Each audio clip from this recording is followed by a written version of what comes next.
जो पार्टी है नेपाली कांग्रेस, वो जो है अपना समर्थन वापस ले लेगा। मुझे लगता है रात तक शाम तक जो है सरकार गिर जाएगी। दोस्तों, नेपाल की सड़कों पर 85,000 युवा उतर आए हैं। सरकार से नाराज होकर संसद में घुस गए हैं और हालात ये हो गई है कि अब सेना को उन पर गोलियां चलानी पड़ गई हैं, अस्पताल पट गए हैं, हालत खराब है। नेपाल में त्राहिमाम मचा हुआ है। क्या कुछ हुआ है, सब कुछ समझेंगे भरत जी से। प्रज्ञा जी, मसला यह है कि नेपाल के भीतर भ्रष्टाचार के आरोप सरकार के ऊपर थे और सरकार के खिलाफ सोशल मीडिया पर लोग लिखते थे, चाहे सेलिब्रिटीज हों, चाहे वहां के युवा हों, चाहे जो हों, वो सोशल मीडिया के जरिए अपने प्रदर्शन को कहते थे। क्योंकि प्रज्ञा जी, एशिया के भीतर अब ये कल्चर बन चुका है, ये कल्चर हो गया है कि सरकारें सारी चीजों पर नजर रखती हैं। गोदी मीडिया पालने का कल्चर पूरे एशिया में हो गया। चाहे आप चीन को ले लीजिए, चाहे आप भारत को ले लीजिए, चाहे आप श्रीलंका को ले लीजिए। श्रीलंका में भी यही हुआ था कुछ समय पहले और वहां भी गोदी मीडिया का हाहाकार चरम पर था। कोई भी चीज बाहर नहीं आती थी, सरकार की ही पुजारी और पूजा होती थी गोदी मीडिया के ऊपर। और जब लोगों का गुस्सा फूटा तो वहां भी ऐसा ही हुआ था और यहां भी ऐसा हुआ। यहां ये नाम दिया जा रहा है कि जेन जी, यानी 18 से 26, 27, 28 साल के जो युवा हैं, वो नेपाल के भीतर सड़कों पर आ गए हैं और सड़कों से संसद के भीतर घुस गए, दीवारें फांद कर, तड़क कर, गेट नंबर 1, गेट नंबर 2। सेना को गोलियां चलानी पड़ी है, बहुत बड़ी बात है। संसद के भीतर लोग घुस गए तो सेना गोलियां चला रही है। 16 लोग अब तक मारे जा चुके हैं और सैकड़ों लोग घायल हैं। सैकड़ों जेन जी, जिनको कहते हैं कि 16 से 18 साल के, 18 साल से 26, 27 साल के जो युवक हैं, वो घायल हैं वहां पर। और 12,000 से ज्यादा लोग संसद के भीतर घुसे। प्रज्ञा जी, 12,000 से ज्यादा लोग। तो मैं जल्दी से पहले और ये जो पूरी नाराजगी है वो इसलिए भी हुई कि जो लोग सोशल मीडिया से अपनी आवाज उठा रहे थे, बुलंद कर रहे थे आवाज को और सरकार से सवाल कर रहे थे, सरकार ने उस प्लेटफॉर्म को, यानी उन जगहों को ही, उन सोशल मीडिया प्लेटफॉर्म्स को ही बैन कर दिया। तो एक तरीके से नेपाल के युवाओं की आवाज को दबाने की कोशिश की गई, जिसके बाद नेपाल के युवा सड़क पर उतर आए और आज खुले तौर पर आवाम वर्सेस सरकार हो गया है। भरत जी, प्रज्ञा जी, देखिए मैं कुछ तस्वीरें आपको दिखाना चाहता हूं। जल्दी से अनुज जी ये तस्वीरें दिखाइए। ये देखिए किस तरीके से, लाइट बंद करिए इसकी। ये देखिए किस तरीके से लोग संसद के भीतर, ये इनकी संसद है जिसमें लोग कूद रहे हैं प्रज्ञा जी, और संसद के भीतर कूद रहे हैं यहाँ के युवा। ये देखिए, ये संसद की इनकी दीवार है और संसद की दीवार के ऊपर से लोग कूद रहे हैं। तकरीबन 12 से 15 हजार लोग संसद के भीतर घुस गए हैं। ये देखिए, संसद के ऊपर अपने झंडे फहरा दिए हैं इन लोगों ने। और ये देखिए, यहाँ के युवक हैं, ये नेपाल के युवक हैं जो प्रदर्शन कर रहे हैं। आंसू गैस के गोले जो सेना की तरफ से इनके ऊपर फेंके जा रहे हैं, वही गोले ये वापस रिवर्ट करके सेना की तरफ, पुलिस की तरफ फेंक रहे हैं। और ये देखिए, ये यहां पर नेपाली भाषा में ही लिखा हुआ है, मलाई बोल दे सरकार अपराध हैतन, कुछ ऐसे लिखा हुआ है। अब इसका अर्थात क्या हुआ, मतलब क्या हुआ, वो मुझे नहीं मालूम है। लेकिन ये देखिए, वहां की सरकार के जो पोस्टर्स हैं वो लिखा हुआ, जैसे यहां वोट चोर गद्दी छोड़ चल रहा है, ये लिखा हुआ केपी चोर। यहां पर देखिए, केपी ओली जो यहाँ के प्रधानमंत्री हैं, उनके बारे में बिल्कुल क्लियर कट लिखा गया है कि केपी चोर, नीचे $1 बिलियन का जो है को लिखा गया है। इकाई दाई सैकड़ा हजार 10,000 लाख 10 लाख करोड़ 10 लाख करोड़, पता नहीं कितना करोड़ लिखा हुआ है, आप यहाँ पर देखिए। और इधर सबके नीचे अंक लिखे गए हैं कि कितना कितना कौन खाकर दबाकर और भ्रष्टाचार करके बैठा है। और इन सबकी आवाज, इन सबको समर्थन प्रज्ञा जी, नेपाल के जो सेलिब्रिटीज हैं वो भी इन सबका समर्थन कर रहे हैं। देखिए वीडियो, देखिए आप वीडियो, सुनिए यहां पर लगाइए।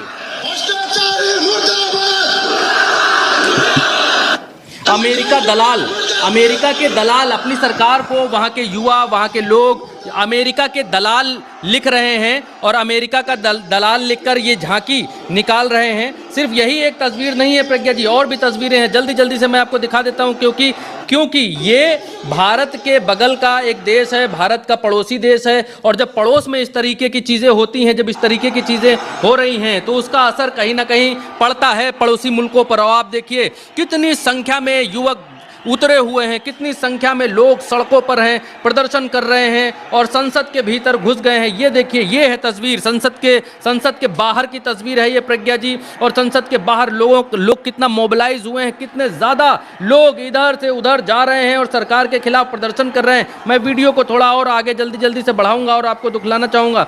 ये है नेपाल के भीतर आज की हालत। नेपाल के भीतर आप देखिए, उसी तरीके का एक वीडियो और है, ये संसद का वीडियो है। ये वो संसद है, संसद की दीवार है प्रज्ञा जी, ये संसद की दीवार है जिसको यहाँ के युवा जेन जी जिनको कहते हैं, जिनको कह रहे हैं कि 18 साल से ऊपर के जो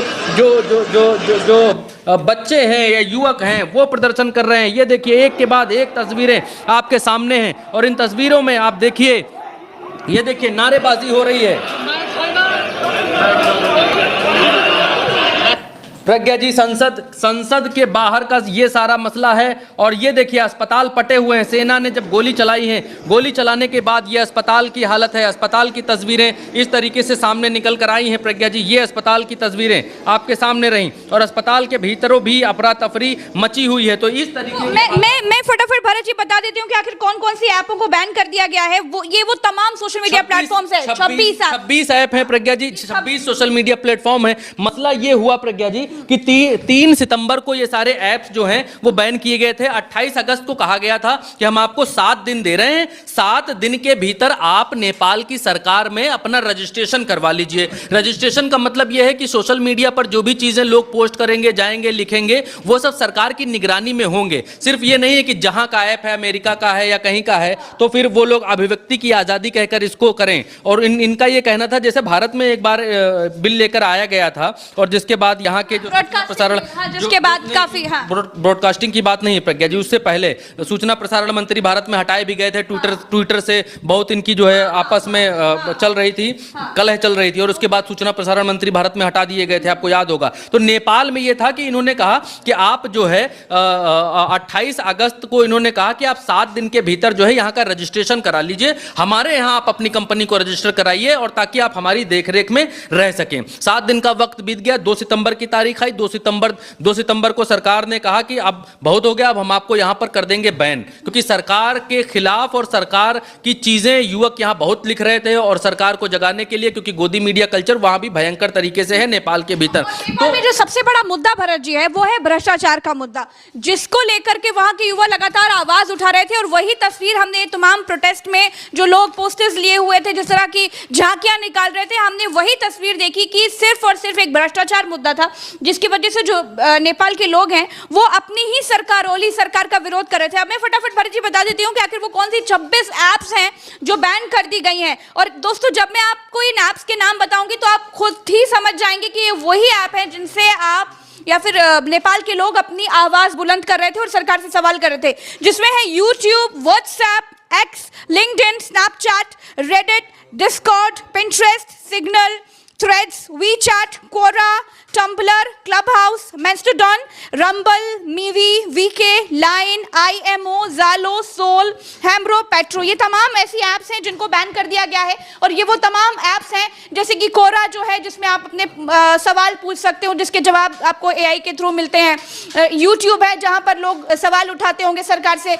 सवाल करते होंगे। तो ये तमाम ऐप्स भरत जी बैन कर दी गई। एक और तस्वीर आई है, दर्शकों को दिखाना चाहेंगे। इस तस्वीर को दिखाइए। इस तस्वीर में लिखा है यूथ अगेंस्ट करप्शन। और इस तरीके, क्योंकि ये भारत का पड़ोसी मुल्क है, भारत से इसने बहुत कुछ सीखा है और अब नेपाल से इस तरीके की तस्वीरें आना भारत के लिए भी चिंताजनक स्थिति है प्रज्ञा जी, क्योंकि भारत नेपाल का पड़ोसी मुल्क है, रोटी बेटी का रिश्ता है और इस तरीके की वहां पर जो राजनीतिक संकट अब आन पड़ा है। अब ये कहा जा रहा है कि केपी ओली को गद्दी छोड़नी पड़ सकती है और युवा संसद के भीतर घुस गए हैं, युवाओं ने संसद पर कब्जा कर लिया है और बहुत जल्द कुछ बड़ा ऐलान नेपाल की तरफ से हो सकता है कि नेपाल के भीतर और क्या चीजें हैं। एक के बाद एक अपडेट्स आ रही हैं प्रज्ञा जी। वहां के पूर्व प्रधानमंत्री पुष्प कमल दहल प्रचंड, एक के बाद एक अपडेट्स आ रही है प्रज्ञा जी। बता दूं आपको, उन्होंने प्रचंड सरकार ने सरकार से जेन जी की मांगों पर ध्यान देने की अपील कर दी है। पूर्व पीएम ने एक प्रेस नोट जारी करते हुए कहा है कि स्थिति को और बिगड़ने से रोकने के लिए सरकार को जिम्मेदारी से ठोस कदम उठाने चाहिए। संसद में मुख्य विपक्षी दल के नेता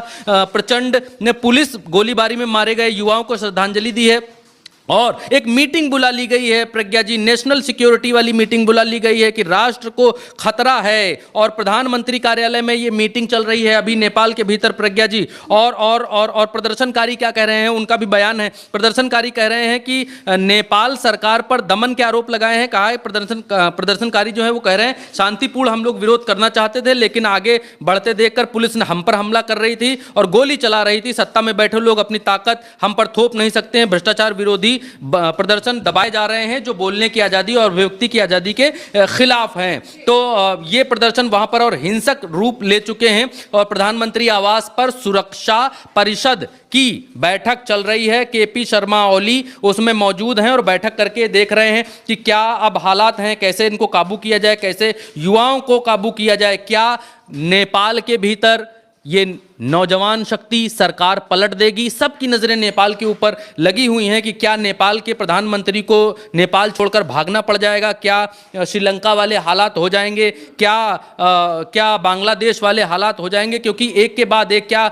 म्यांमार में अभी हम लोगों ने कुछ समय पहले यही हालात देखे थे, इससे पहले और कई हॉस्पिटल्स में जो है लोग घायल हुए, मारे गए। और एक और बड़ी खबर निकल कर आ रही है कि इन युवाओं का साथ देने के लिए नेपाल के जितना सेलिब्रिटी वर्ग है वो सारा सेलिब्रिटी वर्ग साथ में उतर आया है और इस प्रदर्शन में भाग ले रहा है, हिस्सा ले रहा है, क्योंकि यह आवाज़ दबाने का, युवा लोगों को खामोश करने का सरकार का एक तरीका था जो कि अब काम नहीं आया है। ये मसला। एक बात ये भी है कि हमें ये देखना चाहिए कि जो सरकार वहां की कह रही है वो ये कह रही है कि इन तमाम प्लेटफॉर्म्स का यूज करके जो युवा वर्ग है, जो लोग इसका यूज कर रहे हैं, वो गलत इस्तेमाल कर रहे हैं गलत खबरों को पहुंचाने के लिए या फिर सरकार के खिलाफ किस तरह का एक नफरत फैलाने के लिए। ये वहां की सरकार का कहना है। लेकिन अब देखना ये होगा जब वहां पर इस तरह के कानून है कि फर्जी खबर फैलाने पर इस तरह के सजा मिलेगी, जुर्माना लगेगा, उसके बावजूद इस तरह का कानून लेकर के आना जिसके तहत तमाम प्लेटफॉर्म, तमाम सोशल मीडिया ऐप्स को बैन कर देना, वो भी एक सवाल खड़ा करता है कि आखिर सरकार को क्या पड़ी कि वो इस तरह के ऐप्स को सीधे बैन ही कर रही है।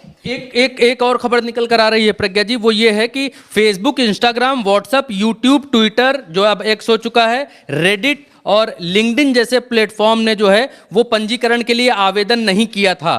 टिकटॉक, वाइब और विटक और निम्बस और पोपो लाइव ने पंजीकरण करने के लिए आवेदन दिया है। टेलीग्राम और ग्लोबल डायरी की मंजूरी की प्रक्रिया चल रही है। अब तो रजिस्ट्रेशन किस बात का होना चाहिए? दर्शक ये भी जानना चाहेंगे कि आखिर किस बात का रजिस्ट्रेशन है, बल्कि वो तो जो एप्स हैं वो यहाँ की है ही नहीं, नेपाल की अपनी एप्स नहीं है, फिर भी इन्हें किस तरह का रजिस्ट्रेशन चाहिए?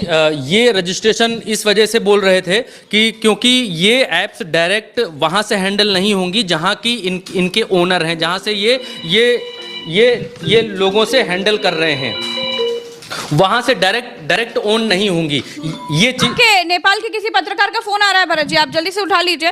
फिलहाल हम आपको बता रहे हैं कि किस तरीके से नेपाल में हालात बेहद खराब हैं और तमाम ऐप्स बैन कर दिए गए हैं, जिसके बाद जो युवा हैं वो सड़कों पर उतर आए हैं और सरकार से लगातार सवाल कर रहे हैं कि आखिर ऐसा क्यों किया गया। उनका कहना है कि वो ये शांतिपूर्ण आंदोलन करना चाह रहे थे और सरकार से ये पूछना चाह रहे थे कि आखिर सरकार ने ऐसा क्यों किया, लेकिन उनका शांतिपूर्ण आंदोलन तमाम तरह की प्रतिक्रियाओं के बाद, जिसके बाद सेना उतार दी गई, पुलिस बल जिस तरीके से सामने आ गया और वहां के युवाओं पर जिस तरह से लाठीचार्ज किया गया, उसके बाद जो एक्शन का रिएक्शन हुआ वो इसी तरीके से हुआ कि वो आंदोलन अब और भी ज्यादा बढ़ गया है। तो नेपाल के ताजा हालात क्या है वो हम लगातार समझने की कोशिश कर रहे हैं। अच्छा, हमारे साथ डंबर भाई, हम लोग एक लाइव प्रोग्राम में हैं, नेपाल में क्या स्थिति है वहां पर कुछ बताएंगे हमारे दर्शकों को? लाइव हैं इस समय, आपकी आवाज लाइव जा रही है, क्या आप वीडियो कॉल की स्थिति में हैं? वीडियो कॉल की स्थिति में हूँ, मगर मुझे थोड़ा अंदर जाना पड़ेगा, तो मैं तो अभी अंदर हुए हूँ वॉल में। तो बताइए। अच्छा, तो क्या अच्छा, तो क्यों कर रहे हैं प्रदर्शन, क्यों कर रहे हैं? ये प्रदर्शन खास करके 28 साल से नीचे कम उम्र का जैन जी का एक प्रदर्शन है। एक जैन जी का प्रदर्शन है। सो एक्चुअली नेपाल में जो खास करके पिछले वीक में जो है नेपाल गवर्नमेंट ने 28 जो सोशल मीडिया था including Facebook and all this thing उसको बैन कर दिया था। तो इसका चलते एक क्राइम का ये तो है ही है, साथ में करप्शन बढ़ा हुआ है। Prime minister of Nepal and जो भी आपका जो भी होम मिनिस्टर का जो भी है अभी इशू है, इसके चलते जो है अभी युवाओं ने इसको प्रोटेस्ट किया है। तो अच्छा डंबर जी, एक चीज बताइएगा कि वहां पर तो पहले से कानून है कि अगर कोई गलत खबर फैलाएगा या फिर मिसयूज करेगा प्लेटफॉर्म्स का या सरकार के खिलाफ कुछ गलत लिखेगा तो उसके खिलाफ कार्रवाई होगी, तो फिर इस तरह का कानून या फिर क्यों किया गया जो बैन कर दिया तमाम 26-27 ऐप्स को? नहीं, इसमें ऐसा था कि एक्चुअल में नेपाल गवर्नमेंट ने क्या बोला कि जो कंपनी जो है नेपाल में रजिस्टर्ड है, so they can not like do their business. Like Facebook जो है मेटा कंपनी, या फिर व्हाट्सएप है, चाइनीज बेस्ड कंपनी जो है उसको क्या कहते हैं, वीटा है, ये अभी जो है वहाँ पे जो है रजिस्टर्ड नहीं थी ये सारी कंपनियां। तो नेपाल गवर्नमेंट का कहना है कि first you need to register in Nepal as per the law, Nepalese law, then only जो है आगे जो है फिर आप लोग का जो भी ऐप्स वगैरह होगा, जो भी सर्विस होगा, तो हम इसको कंटिन्यू कर सकते हैं, अदरवाइज तो आप नहीं कर सकते। हालांकि नेपाल में कुछ कंपनियां जो है या सोशल ऐप्स वो रजिस्टर्ड है, लाइक फाइबर नेपाल में रजिस्टर्ड है। लेकिन रजिस्ट्रेशन करके क्या करना है, जबकि ये जो एप्स हैं डंबर जी, ये तो नेपाल की अपनी एप्स नहीं है, तो किस बात का रजिस्ट्रेशन करना है, और रजिस्ट्रेशन करके होगा क्या, सरकार का क्या फायदा है? नहीं, इसमें दो चीजें है ना, और कि जैसे इसमें सेकेंडरी क्या है कि सरकार का क्या है, जैसे कि मान लीजिए कोई क्रिमिनल एक्टिविटीज होगा, तो गवर्नमेंट जो है तत्काल जो है उसका जो भी होगा इन्वेस्टिगेशन नहीं कर सकता है, क्योंकि उसको जो है फिर बाहर के ऑफिस को कांटेक्ट करना होगा, then only they will get the information and all this things, right, criminal activities. दूसरा चीज ये है टैक्सेस का इश्यूज है, जो भी टैक्सेस होगा, लाइक जो भी फेसबुक पे जो भी पोस्ट वगैरह होगा, यूट्यूब में जो भी पोस्ट वगैरह होगा, तो उसका जो भी टैक्सेस है तो कम से कम दे नीड टू पे the taxes in Nepal, right. So government का दो चीजें है, एक तो लीगल पर्सपेक्टिव का रीजन से, दूसरा टैक्स का हिसाब से है। तो इस हिसाब से तो क्या आपकी वहाँ की जो सरकार, ओली सरकार है, क्या उन्होंने डंबर जी एक बार भी युवाओं को अपने फेवर में लेने की कोशिश की, या फिर एक बार कोशिश की समझने की कि इसका असर क्या होगा? यही तो नहीं किया। अगर कर लिए होते तो आज के दिन में ये नहीं आता। तो गवर्नमेंट ने युवाओं का जो भी जेन जी थे उनका सुनने का कोई कभी मौका ही नहीं मिला, और सुनने का कभी मौका ही नहीं है, ट्राई नहीं किया, कोशिश नहीं किया। आज का जो भी ये भी इशू आया है। तो अभी क्या हालात है डंबर जी, जरा आप तो नेपाल में बैठे हुए हैं, मैंने सुना कि आप पार्टी में हैं, आप नेता हैं डंबर जी। मैं बैठा, मेरे सामने तो लाशें पड़ी है, ये मेरे सामने तो लाशें पड़ी है। अरे तो अभी आप हैं कहाँ पे? मैं तो अभी जो है वहीं पे हूँ, बैठा हूँ, मतलब आंदोलन के एक घर में बैठा हूँ। तो मैं वीडियो में दिखा सकता हूँ, अगर मेरे सामने एक आईडी पड़ा हुआ है, मगर जो है हालात का जो है मैं अभी लाइव में हूँ। In fact I open my like video chat अभी जो है भरत जी, मैं अभी जो है मैंने अपना वीडियो ओपन किया है, we can see each other. जी आप दिख रहे हैं डंबर जी, आप बिल्कुल साफ तौर पर दिख रहे हैं, और मैं देख पा रही हूँ कि आप कहीं दीवार से सटकर बैठे हुए हैं। क्या आप जहाँ पर बैठे हैं उसके बाहर आंदोलन हो रहा है, वो उग्र रूप ले चुका है, और आपने बचने के लिए शरण लिया है? हालांकि यहाँ पे अभी पुलिस थी, तो मैं थोड़ा अंदर गया हूँ, मैं थोड़ा वहाँ पे नहीं हूँ अभी, मैं थोड़ा अंदर गया हूँ, क्योंकि यहाँ पे गाड़ियां चल रही है। तो थोड़ा मैं वहाँ से आंदोलन से मुझे लगता है 200-300 मीटर दूरी पे हूँ। हाँ, ये तो लेकिन युवा कह रहे हैं कि ये तो बड़ा शांतिपूर्ण आंदोलन था, ये इतना उग्र कैसे हो गया डंबर जी? ठीक है, इसमें दो चीजें हो सकता है, एक तो पब्लिक भी बोल रहा है कि इसमें घुसपैठ हुआ है, ये हो भी सकता है, इसका तो समीक्षा होगा। अब जो भी गवर्नमेंट होगा, जो भी प्रशासन होगा, शाम तक मुझे लगता है या कल सुबह तक इसका कोई ना कोई आउटपुट आएगा, उसका रिजल्ट आएगा कि घुसपैठ हुआ या नहीं हुआ है, या फिर गवर्नमेंट ने जो है कुछ न कुछ चाल चली है या नहीं चली है, ये तो वक्त ही बताएगा। गवर्नमेंट ने चाल चली है, मैं आपकी बात समझी नहीं, और घुसपैठ कैसे हो सकती है, इतना बड़ा आंदोलन, क्योंकि आप तो वहाँ नेपाल में बैठे हैं, हम यहाँ टीवी पर देख रहे हैं, और जो कुछ हो रहा है, इतना बड़ा आंदोलन कि लोग संसद में घुस गए, संसद के अंदर सेना उतारनी पड़ गई। देखिए, घुसपैठ क्या हो जाता है, कभी कभी क्या हो जाता है, जैसे कि शांतिपूर्ण आंदोलन था, तो गवर्नमेंट ही अपना जो है कुछ लोगों को भेजकर पत्थरबाजी शुरू करना देगा, और उत्तेजित होगा, भीड़ उत्तेजित होगा, तो क्या होगा, पत्थरबाजी शुरू होगा, पुलिस उसमें जो है लाठियां पर आएगी, तो भीड़ को जो है इधर उधर करने में, तितर बितर करने में जो है उसमें कोई घुसपैठ हो सकता है। तो ये कंसर्न है। मगर जो जैन जी जो अभी जो यूथ जो है मार्केट में आया है, आंदोलन में आया है, हाँ। मुझे लगता है इसका फर्स्ट जेन्युइन कज ये नेपाल का कि फर्स्ट ऑफ ऑल जो है सोशल मीडिया का अल्टरनेटिव बिना देखे, उसका विकल्प बिना देखे गवर्नमेंट ने जो है विदिन अ सेकंड में बंद कर दिया। तो नंबर 1। नंबर 2 जो चीज है, सबसे बड़ा मुद्दा क्या है युवाओं का मुद्दा क्या है? भ्रष्टाचार मुद्दा है, या फिर ये मुद्दा है कि आप एप्स बैन करना? कज जो अभी जो कज है, कज सोशल मीडिया का है, मगर जो रियल में जो फ्रस्ट्रेशन है वो करप्शन का ही है। रियल में जो है वो करप्शन का ही है। हाँ। रियल में जो नेपोटिज्म है, खास करके जो युवाओं का, जो भी नेता पॉलिटिकल लीडर्स थे, उनके बच्चे जो है यूएस में पढ़ रहे हैं, तो बहुत बड़ा लेवियस लाइफ स्टाइल जो है वो लोग, they are like lavish life style को वो लोग जो है जी रहे हैं। तो मोरलेस मुझे लगता है कि मोरलेस जो है चीजें हैं वो करप्शन का ही है। मोरलेस जो चीजें है पॉलिटिकल इश्यू है। अभी जो सोशल मीडिया का तो ये कॉज है। तो आप इस आंदोलन को अभी कितना बढ़ता हुआ देख रहे हैं, या फिर आपको लग रहा है कि सरकार, ओली सरकार बैकफुट में आ सकती है? मुझे लगता है, देखिए आज रात तक जो है ओली सरकार गिर जाएगी। सरकार गिर जाएगी, ओली सरकार गिर जाएगी। मुझे लगता है कि जो भी पार्टी में दूसरा जो पार्टी है नेपाली कांग्रेस, वो जो है अपना समर्थन वापस ले लेगा। मुझे लगता है रात तक, शाम तक जो है सरकार गिर जाएगी। मुझे लगता है कल तक, या हो सकता है, या हाँ कल तक जो है नया सरकार, या फिर नया सरकार का बनाने में जो है गवर्नमेंट पूरी तरह कोशिश करेगी। आज रात तक जो है शाम को 10-11 बजे तक जो है ओली सरकार गिर जाएगी। नंबर जी, बहुत बड़ी बात कर रहे हैं आप, ये बहुत छोटी बात नहीं है। ओली सरकार गिर जाएगी, कोई सरकार गिर जाना, आप इतना कॉन्फिडेंटली कह रहे हैं ये बात?